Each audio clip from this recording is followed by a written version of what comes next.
to Half Hour with Ted Lasso, winner of 7 Emmy Awards, including Outstanding Comedy Series. For the next 30 minutes here on Half Hour with, we're going to be joined by the following panelists, including executive producer, writer, actor Brendan Hunt, writer, actor Brett Goldstein, and cast members Phil Dunster, Kola, Bokinni, Cristo, Fernández, and Sarah Niles. Welcome, everyone, and thank you so much for joining us. So excited for this conversation.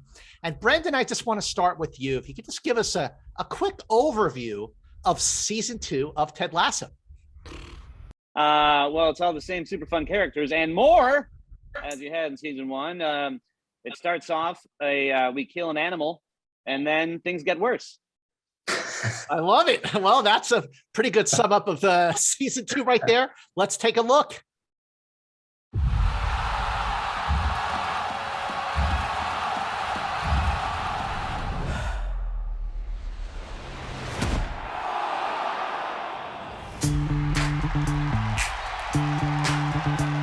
So, you're heavily favoured this weekend. You think this will end your embarrassing streak of draws? Lloyd, I've never been embarrassed about having streaks in my draws. You know, it's all part of growing up.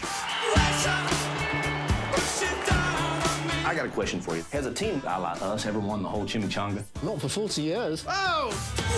No, you don't coming through here. That's fine. Yeah, I got you. It's like Dukes of Hazzards. Y'all probably call it the Earls of Risk over here.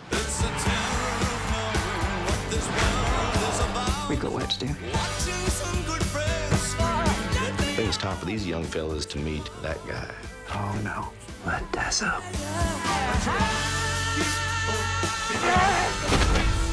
right, you little turd birds, start touching your toes. And touch each other's toes. What? How long was that? Not as long as last time, but nobody was hurt. Okay. People saying there's something wrong with us. Not the way I see it. I believe in communism. Rom communism, that is. If Tom Hanks and Meg Ryan can go through some heartfelt struggles and still end up happy, then so can we.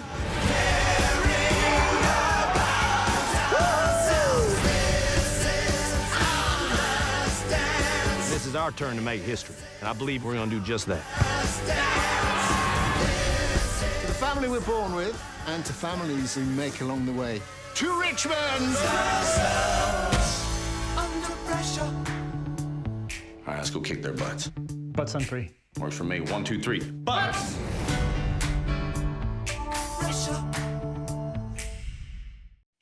Wow, I love it. I got to say, if that doesn't make me want to go back and watch season 2 of Ted Lasso for a third time, I sure will at the end of this conversation. But I just have a question for Sarah Niles. Sarah, what was it like joining the cast of Ted Lasso after such a spectacular first season and really shaking things up as Dr. Sharon Fieldstone? I felt like a little bit nervous because I kept hearing from loads of friends. I hadn't seen it all and I started to slowly watch it, and loads of friends were saying, oh my gosh, this show is so good.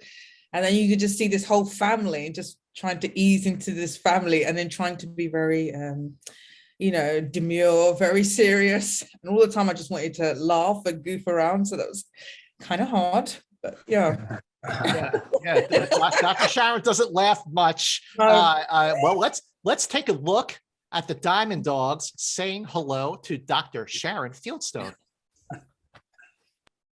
I just wanted to introduce you to Dr. Sharon Fieldstone. She's going to be looking after Danny. This is Nathan, Coach Beard, and Ted Lasso. Oh, you don't need to stand. But it makes it a lot easier to do this. It's nice to meet you. It's nice to meet you. Consider this song. I'll wait to greet you. Hey! That's a good hello.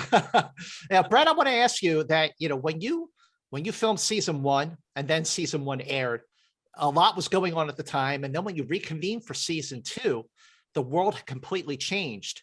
So the first question for you, Brett, is what were the challenges to stick to what made season 1 so great, but dive deeper, make things a little more profound and really kind of, shake things up?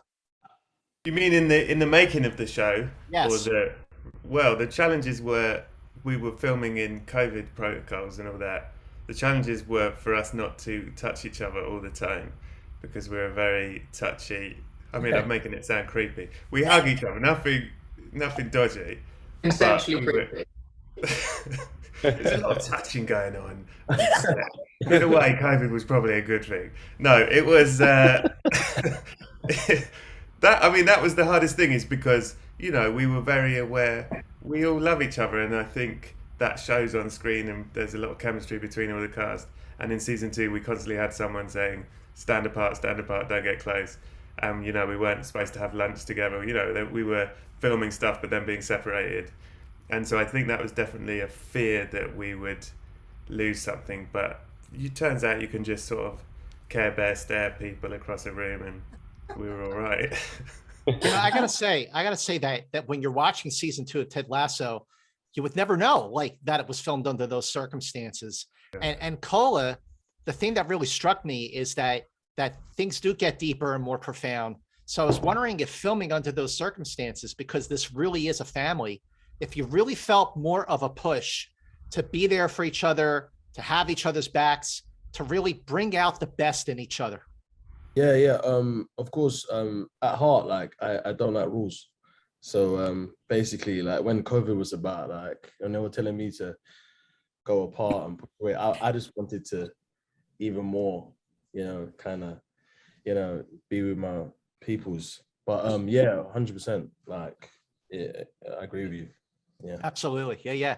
Phil, I mean, if anybody goes through a remarkable transformation from season 1 to season 2, it is Jamie Tart. I mean, wow, what a dream for an actor to completely shift, but still retain some of the, you know, arrogance that he has. So what was that like for you to go through such a big transformation? Arrogance bit, obviously easy. The social distancing, easy, because nobody likes Jamie Tart, so everyone's backing away. But yeah, we meet it when we see him. He is like a totally different sort of. He's living out a sort of a bit of a celebrity fantasy at the start of season 2, and then there's just he has been given this interesting way back into the story of the show, and yeah, there's just so much scope for him to sort of for us to see the journey that he's been on off camera, and then he has all of this way to go, and yeah, so I think he is, you know, I mean, you know, he finds himself on a TV show. I won't give too much away, but maybe, I don't know, in a parallel universe, maybe that would have been better for him, that he would have stayed on this TV show and lived out a different life. I mean, who knows? Maybe that's a different show. I mean, Brendan, I don't know about a spin-off series, but there's something in. This is where you put in your pitch. Right now is when you want to pitch the Jamie Tart. Yeah, this is it. Okay. Yeah. I don't know. Witnesses, pressure. I don't know. Yeah. I don't know. Yeah, Brett, Roy is also finding his way, you know, also finding himself on a TV show, but he's still very much Roy, you know, he's still got that mouth on his, you know, but what was it like to show a more vulnerable side of Roy Kent? It's a good, I love playing Roy. It's a, you know, I really love it. And doing the Sky Sports stuff where he's the pundit was really dreamy, because that's, I don't know, you may not know this in America, but that's a real show that we were filming on their set with their, you know, presenters. So that was fucking fun. But in terms of the vulnerable stuff, listen, a lot of my scenes in season 2 were with Juno, and she's phenomenal. And so all you have to do is just sort of stay in the room. She does all the work. I'm just there, just sit there. Sit there. She, you know, she shines her light, and so I think it certainly, any part of it that may have been challenging is gone, because Juno's an amazing scene partner, you know. You know, in season 1, Danny was such a beacon of light among many beacons of light in this cast and these characters. But in the beginning of season 2, boy, does he miscalculate a kick, and things kind of get shaken up from him. And actually, that's just the first of many many steps in this season where the characters show a vulnerable side, things get more profound. So Cristo, what was it like to really explore more of Danny and just show that you know, he's human and he's got issues that he has to work through? Yeah, I was. I mean, it was very exciting. Yeah, to see other aspects of Danny and yeah, I mean, you literally say like just make him more of a human, because season 1 we only see like lots of energy and positivity, but I mean, life, it's also good and bad times, and that's what makes life what it is. So I think it was really exciting to be part of that and show the journey and be the start of showing all the other characters' journeys, you know, and with the entrance of Dr. Sharon, and played by Sarah, was amazing. And yeah, it was very, very, very exciting to be part of it. Sarah, I would love to hear more about your approach to playing Dr. Sharon, especially once you start to really collaborate with the writers and with the cast members, and really talk about what the atmosphere was like on the set. The atmosphere on the set, there was just so much kindness and love. We were in a really strange time, and it was just like trying to step by step understand what's happening under this pandemic, like, and then it was just absolute joy just to go on set and just be a part of all this love and fun. My approach to Sharon, I mean, she's just, I feel like she's different from me, but probably that's not the case, but she's a lot still. I thought of her like a Jedi. Star Wars fan. No, I mean, I just thought about the stillness and the calmness, like, because my nerves were like, oh my God, I'm in this show. And every time I'd go on set that it'd win another award, something else would be going on, I'd be like, just stay calm, you know, and it was absolute joy to work with everybody, and especially Jason's so funny. It was just trying to try not to laugh all the time. So I think it's the stillness and the calm and trusting in the fact, what I loved about when I first approached Sharon, it was like they said that she was kind. So that kind of balance of being good at your job, being able to say that you're good at your job, having that confidence and also having that kindness, and just being honest and true. I feel like she's very authentic. She's very honest and true. And I just hung on to that as much as I could. Yeah. Absolutely. Can I also say about that? Sorry to interrupt. I know this isn't my, but I think that's really interesting what you say, Sarah. And I think for me anyway, the whole of the show is so frenetic and there's so much energy throughout, and that's what makes it wonderful. That for me, and I think when you watch it for everyone else, it's like you can feel in those scenes, it's like a grounding in those scenes. And I think it was a really nice experience for Jamie anyway, because he's always, you know, and I only speak for myself, but I think it was such a lovely addition to the series where you have this, like, just take a beat, you know. And I think it was, and you did that so well. That's so great as a Jedi. I think that's great. Very Yoda. The words were all in the right. Yeah. You know, now I've really got to go back and rewatch it, knowing that Dr. Sharon has a Jedi instinct to her. So let's take another look at season 2 of Ted Lasso. Okay, Greyhounds, now let's get in formation. Will, here we go. 5, 6, 7, 8. Come on. Good. Hit this.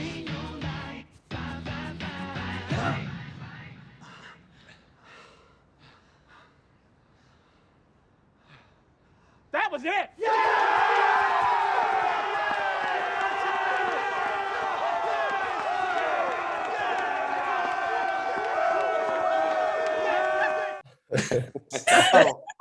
So awesome. You know, there's so many great moments from season 2, and I got to say, watching a Christmas episode in the beginning of the year, when it was most definitely not Christmas, was definitely fitting and something I didn't realize I needed, but certainly did.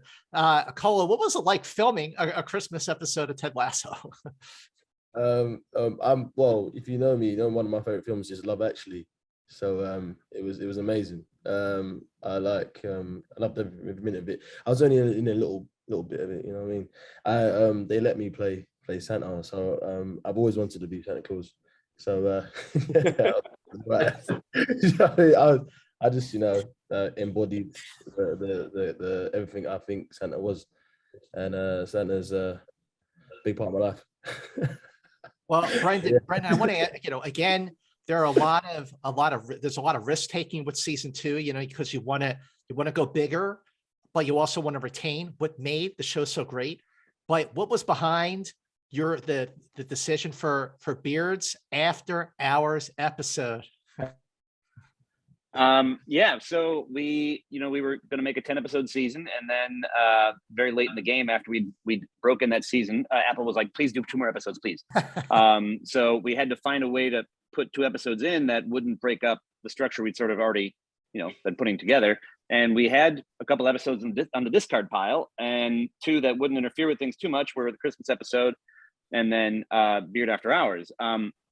We'd been talking in the writers' room for a very long time about like, what else does Beard get up to anyway? And we just decided, or really Jason decided, frankly, like, yeah, all right, now we're going to find out, or at least find out one night that happens, but hopefully with the implication that most of his nights are nearly identical to this. Wow, it was so fun. It was so fun. And it's amazing how Ted Lasso in season 2 really does shift tones and emotions very, very quickly. I got to say, all the stuff with Hannah Waddingham, Rebecca's, the funeral scene was so moving. Really just, you're in the moment so much watching these scenes. Brett, I want to hear more about how great Hannah is. I can do that. I can talk about that funeral scene because I remember being in the room and thinking, fucking hell, she's going to win an Oscar, even though they don't do it for TV. Because she was amazing. And, that church was full. That church was full of us and background artists. And even in, like, the rehearsal, she was that good. Every single take, every single time. And she's fucking amazing. I mean, you see it, but I imagine, I don't edit this show, but I imagine it's very easy to edit Rebecca because every take is going to be fucking brilliant. Yeah, really, really, really something. I want to ask about believe. That phrase really resonated, and so deep into season 2 as well, obviously. But where did that come from? Like, who came up with that? Who wrote that? Any takers on this? Well, there was that was going to be a subset of a larger bit that, there's many things in the show that used to be larger bits that we, occasionally we make the wise choice of paring down to the part that actually matters. But it was going to be to sort of heighten the notion of like these cheery Americans coming into this dour world of mid-table football, that in that tube of posters that Beard has in the pilot, that was going to be the believe sign and like the cat hanging from a wire hang in there thing, and all kinds of other like shitty office inspiration posters, basically, and they were going to be all over the dressing room for the players to just stare at and hate and be like, who the hell is this guy? But in the end, it was just the believe sign, and I think even for a while it was going to be like a long believe sign, like 10 feet long or something. But then like, no, this is it. This is all we need, just like this, in the spirit of play like a champion today. Boy, people sure took to that, huh? Mm-hmm. Yikes. Now people get that as a tattoo. That's crazy. Cristo, I want to ask, like, especially because of your transition from a pro player to an actor, like how your, not so much how your life had changed, but when you realized that Ted Lasso was really, really connecting and becoming like very, very popular for you. Well, I mean, just sometimes in life you don't understand why some things happen, and again, in the spirit of our show, sometimes the worst moments in your life can later on be the best things that could have happened to you. And back then when I used to play, like, things happen, and you know, the transition of an athlete and stopping the sport, and doing the thing you do your whole life, it can be hard. But I'm so happy and grateful my family was always there supporting me and telling me go and try something else and study, and I'm happy I found acting and film, and who would have thought that football was a reason why I could get this role and be part of this show, because whoever had to play Danny had to have some skills. So thank God it was me. Phil, I want to ask more about the transition that we see Jamie go through. I mean, when he is reunited with Juno Temple, with Keely, the relationship is very different. And, Brett was talking about Juno, and I think that she's marvelous. And I've been a fan of her for many, many years, on the film side. What's it like working with Juno, and what makes her so great? And what was it like to explore a different side of that relationship? It's stuff around it. When you're sat off camera, when you're on set, but you're just with her waiting to do the shot, she's just such a vulnerable, and I mean vulnerable as an open and honest person, and is so good at, like, there's just some people that you immediately have conversation with, and you find yourself like opening up, and you soften. And I find that it's one of those things that she is so good at making connection with everybody, that by the time that the camera starts rolling, you're like, I'm safe here. And it's really wonderful. I know that when those cameras are rolling, I'm there, and everything else fades away with her. I think that that's an incredible, that I think is, reference to the light shining that Brett says. I think that that's definitely, it's literally, she gives that light to you as well. She's a very generous actor. And I think for Jamie's transition, I think, as you say, I think what Cristo said, I'm just using other people's phrases, but I think that's brilliant. I haven't heard you talk about that before, Cristo, of your life changing, and at the time it seeming like the worst thing that could have happened to you. For Jamie, him no longer being able to play at Man City, him having this like quarter-life crisis on this reality TV show, he then has to he's faced with all of these lessons that he has to learn.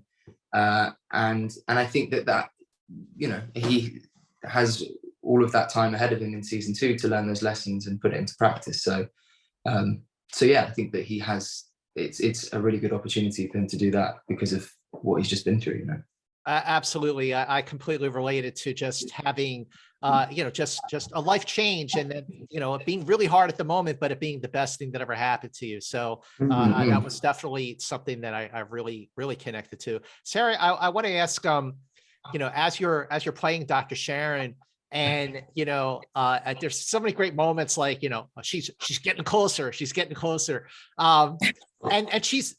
very distancing, but then, just like so many other characters on season 2 of Ted Lasso, there's something going on with her as well. And then you see her vulnerable side. So what was it like for you to play that arc, to play that transition with Dr. Sharon? That's kind of my comfortable place. Like anything to do with vulnerability, or it puts me at ease. Anything to do with like taking control, leadership, like acting, doesn't put me at ease. So I always like to look at what's the underbelly, what's going on underneath any character. So the chance, I loved the hospital scene. I just loved when she kind of like is totally, she has no choice but to be vulnerable. I love it when she's out of control. I love playing characters that are slightly out of control. So for me, it's really important to see that side, to see that we are all human. And with that opening, it invites Ted to be that way as well, and on another level. So for me, I loved that part of it. It wasn't difficult at all for me. That was the easier part, sure. One of the other things I loved about season 2, even though it was really, really hard to watch, is the transition for Nate the Great. At the end of season 2, he was like, he was like Rudy, you're like holding him up, he was like the champ. And then by the end of season 2, he makes a really bold decision that really affects everything. So Brett, what was behind the shift in Nate the Great, and what was it like for Nick to go there? Well, I'll say this, you know, the plan was always that. The plan for Nate to turn to the dark side was always in place. And if you watch season 1, there are clues all the way through it. Like his way of treating people below him is not particularly done with love. And when he talks to the team, he roasts them. He doesn't say, you know, he gives them advice, although it's funny. And when you look at it in hindsight, you go, oh yeah, he's being really horrible to everyone. And but what I will say, and I can't speak for Nick's actual experience of it, but as a writing staff team, I think we were all shocked by how much everyone hates Nate. Like, as in, for me, it breaks my heart, the ending for Nate. I feel so sorry for him because we know his psychology, we know his history, we know him and we love him, and it's just very sad. But the fact that people were like, fucking kill him, I was like, oh, that wasn't the plan. Certainly. And I also sort of want to go, the people who were saying, fucking kill Nate, fucking kill him, he's a piece of shit. And you sort of go, have you watched the show Ted Lasso? I'm not sure the message is kill the person you don't like. Cole, what were some of your favorite moments filming season 2? My favorite moments filming season 2, it was a lot of Brett. It was a lot of Jason. It was a lot of Sarah. It was a lot of everyone in this chat. But the haircut, that was so good. Oh yeah, the haircut was one of them as well. I cannot forget about that. Wow. Yeah. Phil, there was a bit where Phil, what did Phil do? Like, it was like improvised, where he done something with Moshe D. Phil, wait, what was it again? And he done something with him, and it was like, yeah. Oh, like, yeah. It's like that haircut scene was madness, and everyone was just kind of like, you know, supporting me and Tahib, and it was just great. It was a come together moment where I was just like, you know what, these people, you know, they're acting, but this is not really acting at this moment. This is family. Do you know what I mean? So yeah, that was one of the best moments, that acting in general, like, you know, not just on Ted Lasso, like, as in my whole career. So yeah, that was good. Smashed it, mate. It's brilliant, that scene.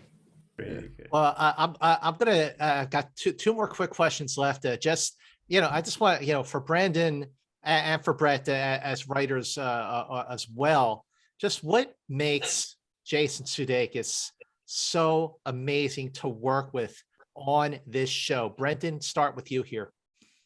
Like, he's a great combination of, like, you know, a great desire to maintain like camaraderie and bonhomie, and you know, esprit de corps and various other French phrases that we turn into English words, but also staying laser focused on the work at hand, you know, and we're and he's always trying to serve the piece. And as it happens, one of the best ways to serve the piece is make sure that everyone involved in that piece, you know, feels connected to it.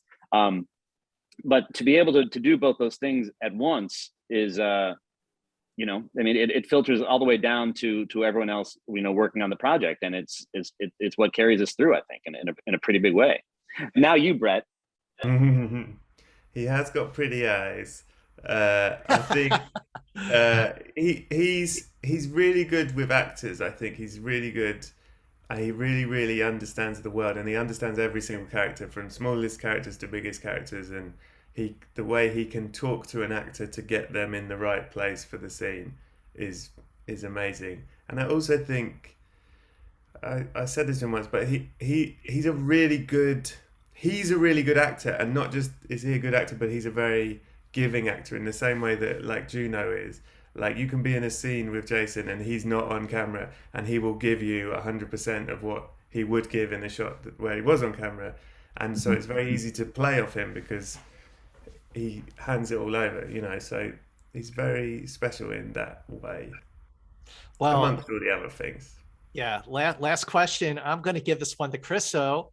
You know, football is life, and for many people, Ted Lasso has become life as well. But also, might be a couple people who have never seen Ted Lasso. So if you ran into someone and said, oh my God, I never saw Ted Lasso, like, what would you say to tell them, oh my God, you got to watch Ted Lasso and here's why?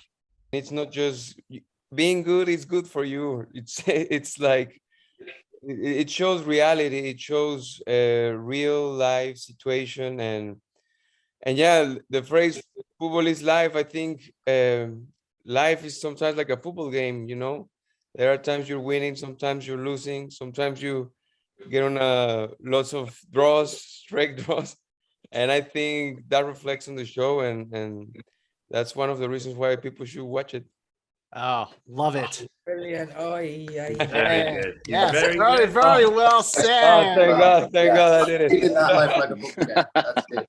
Well, very, very big thanks to everyone on this panel. Brett, Sarah, Kola, Phil, Cristo, Brandon, thank you so much for joining us for Half Hour With. Until next time, keep believing and thank you very much.